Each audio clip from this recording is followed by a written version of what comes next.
The English Beat returns. Oh, that's right.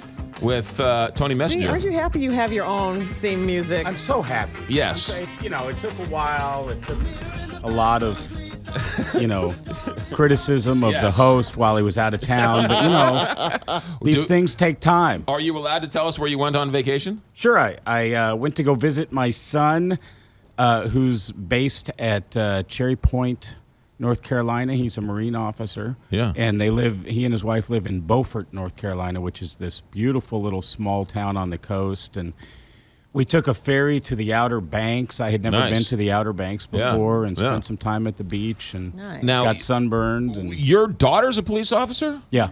And were you a Marine? No. You were not a Marine? No. Were you in the military? The fact that the fact that I have a daughter who's a cop and a son who's a Marine officer is pretty amazing for a variety of reasons.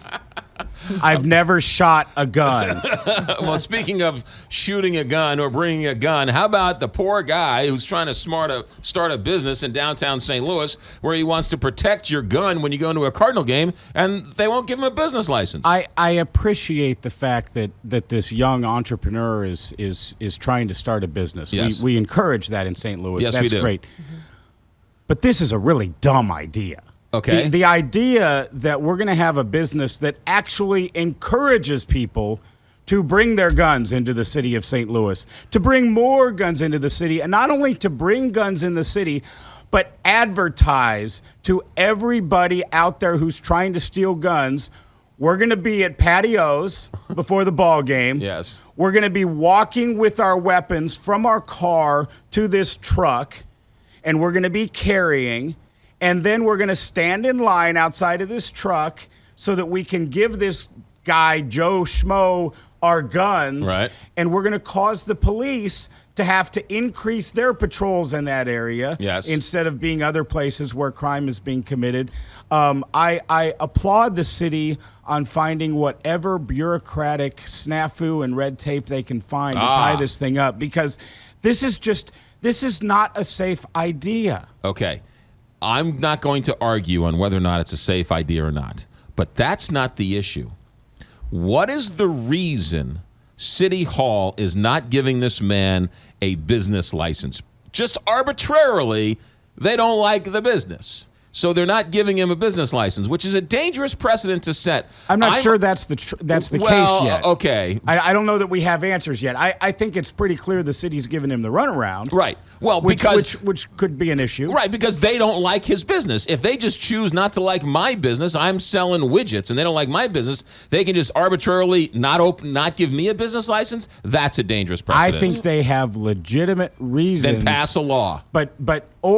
Or explain what those legitimate reasons are, i.e., we have this letter from the police chief that says this is a really dumb idea, and it puts all my sorts officers, of dumb ideas, and it puts my officers in danger. This is the thing that gets me about the gun debate in this state. Yesterday, an amazing, wonderful thing happened in the community where I live. I live in Wildwood, and in the whole West County region, thousands and thousands of people went to restaurants in Baldwin and Ellisville and Wildwood to support Baldwin police officer Michael Flamian, who's going to be paralyzed for the rest of his life after being shot on New Baldwin Road. Amazing outpouring of support, and there's been kids having lemonade stands and all this stuff. The people who live where I live, my neighbors, not me per se, I just explained, I don't own a gun, but most of the people who live where I live are gun owners and big fans of the Second Amendment and everything else. They're also big supporters of cops, and that's great. I am too, okay? But here's the thing. If you're going to be a supporter of cops, then it's a pretty reasonable thing to listen to cops when they say, as the police in Cleveland did before the Republican National Convention started, you know what? This open carry thing is really dumb.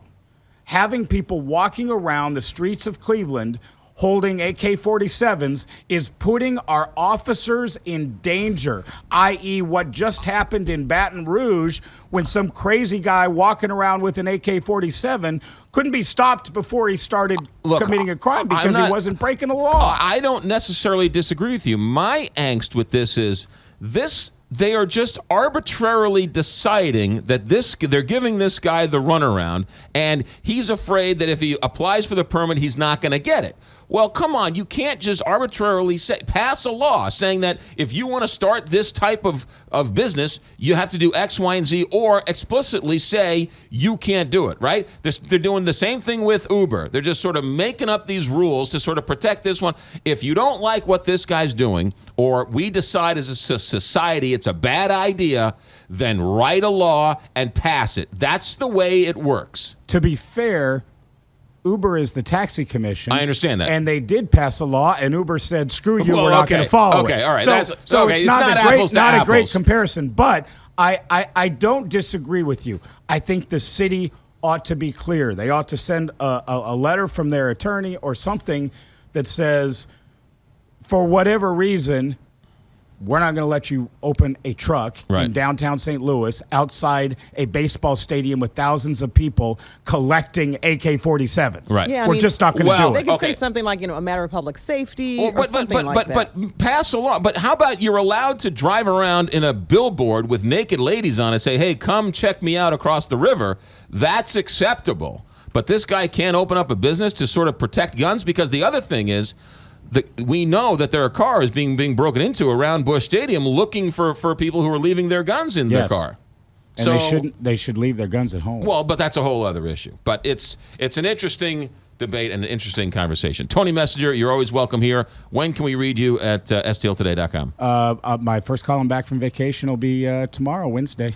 Posted this afternoon at stltoday.com. And we can rest assured that you did not lift any of your columns from Michelle Obama's speeches. No, although I do appreciate Michelle Obama's values, and it's nice to know that the future non-First Lady of our country agrees with the current First Lady. So, ladies nice. and gentlemen, Tony Messenger, St. Louis Post-Dispatch columnist and contributor here at the Big 550 KTRS. Thanks for see you Thursday. Thanks for coming back. Good to see you. 827 Big 550 KTRS.